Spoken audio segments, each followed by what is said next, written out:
ನಮಸ್ತೆ ಸ್ನೇಹಿತರೆ. ಕೋಲ್ಕತ್ತಾದ ಆರ್ಜಿಕರ್ ಮೆಡಿಕಲ್ ಕಾಲೇಜಿನ ವೈದ್ಯೆಯ ಅತ್ಯಾಚಾರ ಮತ್ತು ಕೊಲೆ ಪ್ರಕರಣದಲ್ಲಿ ದಿನಕ್ಕೊಂದು ಆಘಾತಕಾರಿ ವಿಷಯಗಳು ಹೊರ ಬರುತ್ತಲೇ ಇವೆ.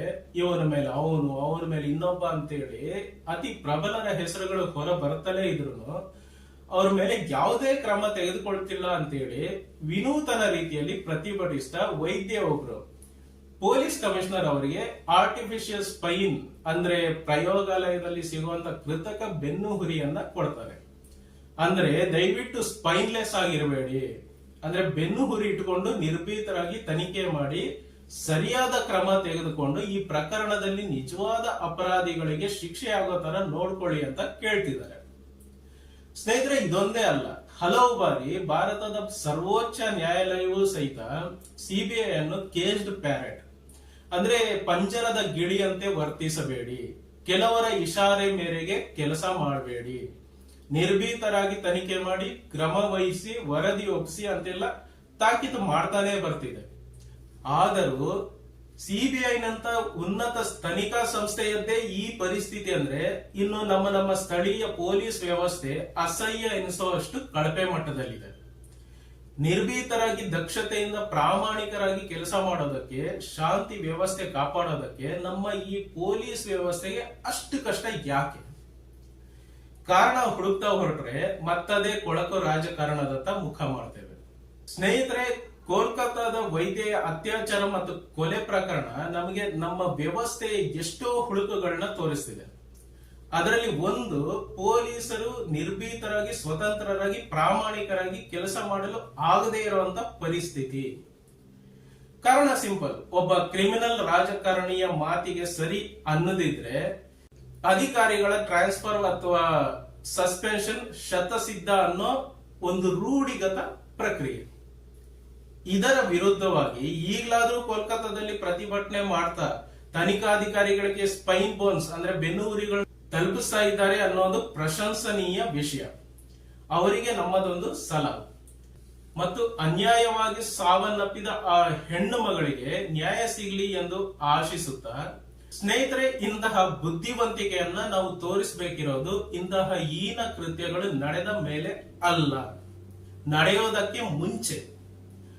ಅಧಿಕೃತವಾಗಿ ಗಂಟೆಗೆ 4 ಅತ್ಯಾಚಾರ ಪ್ರಕರಣಗಳು ದಾಖಲಾಗುವ ನಮ್ಮ ದೇಶದಲ್ಲಿ ಎಲ್ಲಾ ಪ್ರಕರಣದಲ್ಲೂ ಇಂತಹ ರೋಷಾವೇಶ ಕಾಣಸಿಗೋದಿಲ್ಲ.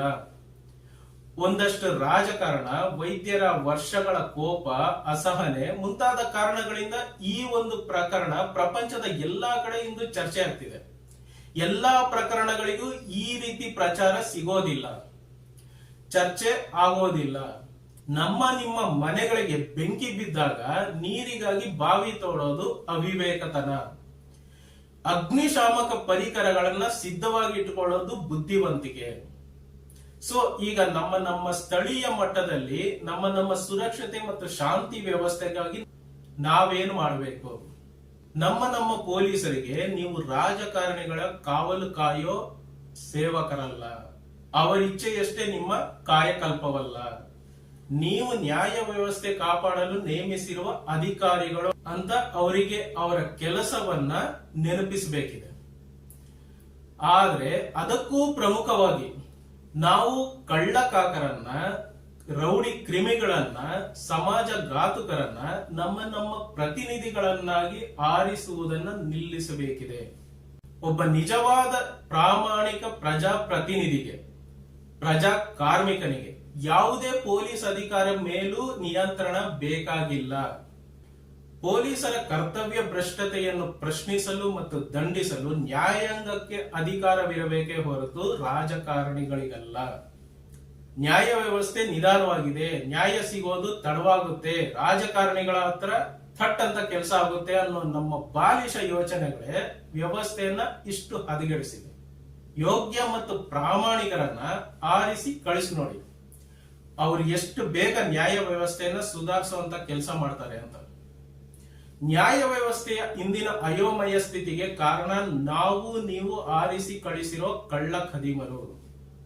ನ್ಯಾಯ ವ್ಯವಸ್ಥೆ ಶೀಘ್ರಗತಿಯಲ್ಲಿದ್ರೆ ಮೊದಲು ದಂಡನೆ ಅನುಭವಿಸೋದು ತಾನೇ ಅಂದಾಗ ಅವನೇಕೆ ಅದನ್ನ ಸುಧಾರಿಸ್ತಾನೆ? ನ್ಯಾಯ ವ್ಯವಸ್ಥೆಯನ್ನ ಸುಧಾರಿಸೋದು ಬಹಳ ಸುಲಭದ ಕೆಲಸ. ಅದಕ್ಕೆ ಸರಿಯಾದ ಪ್ರಜಾಪ್ರತಿನಿಧಿಗಳು ಬೇಕು ಅಷ್ಟೇ. ಅಂತಹ ಪ್ರಜಾನಿಷ್ಠ ಪ್ರಜಾ ಕಾರ್ಮಿಕರ ಹುಡುಕಾಟದಲ್ಲಿ ನಮ್ಮ ಐಡಿಯಾ ಸಂಸ್ಥೆಯು ಸಹಿತ ಕೆಲವು ರೂಪುರೇಷೆಗಳನ್ನ ಸಿದ್ಧಪಡಿಸಿಕೊಂಡಿದೆ. ಉತ್ತಮ ಸಮಾಜಕ್ಕಾಗಿ ನಮ್ಮ ಪ್ರಯತ್ನ, ಅದಕ್ಕಾಗಿ ನಿಮ್ಮ ಬೆಂಬಲ ಸಹಿತ ಬಹಳ ಮುಖ್ಯ. ಜೈ ಕರ್ನಾಟಕ, ಜೈ ಹಿಂದ್.